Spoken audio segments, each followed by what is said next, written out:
Bonjour à tous. Nous sommes en pleine polémique sur qui va donner le premier un char de combat lourd aux Ukrainiens.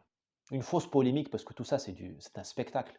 On met en scène la fausse concurrence entre Européens, entre les Allemands, les Polonais, les Français, qui va donner son char aux Ukrainiens.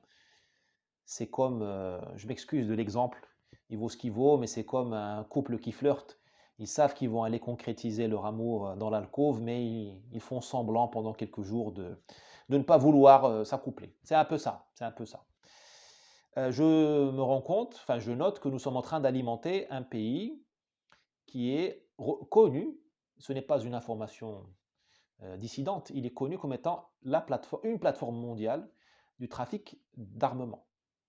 Déjà, les javelins, vous savez, les missiles portatifs, il paraît qu'ils sont déjà chez les trafiquants d'armes. Déjà, ils circulent au-delà de l'Ukraine. Le canon César a déjà été vendu par nos amis ukrainiens. Vous savez, ceux qui répondent au président en t-shirt, le beau gosse en t-shirt.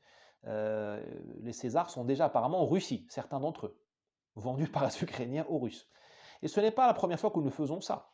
Monsieur Biden, j'ai dit Monsieur Biden, j'ai pas dit les Américains. Monsieur Biden a laissé aux talibans en août 2020 un arsenal militaire dernier cri, nec plus ultra, qui évalue à plusieurs dizaines de milliards de dollars.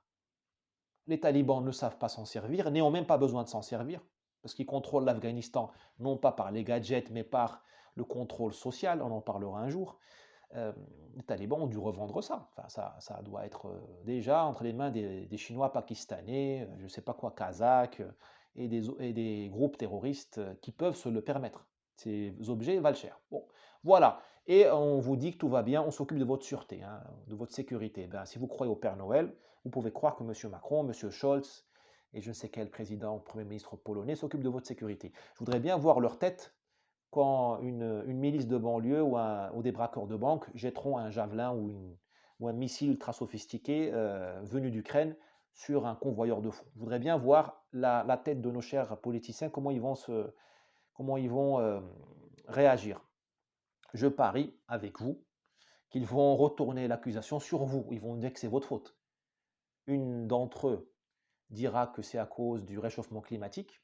Plusieurs d'entre eux, hein. D'autres diront c'est à cause des inégalités. Enfin, d'autres diront qu'il y a une épidémie de Covid et qu'il vaut mieux circuler, il n'y a rien à voir. Bon. Vous avez compris. Je pense qu'on n'est pas très loin de la réalité. Espérons qu'il n'y aura pas d'attentat, ni d'attaque à main armée avec des armes détournées depuis l'Ukraine, et que ces craintes ne se concrétisent pas. Ciao, à demain. Ou plutôt à bientôt, puisque je suis dans ma tournée parisienne avec un rythme un peu décousu par rapport à notre rythme habituel. Ciao, ciao, prenez soin de vous et partagez.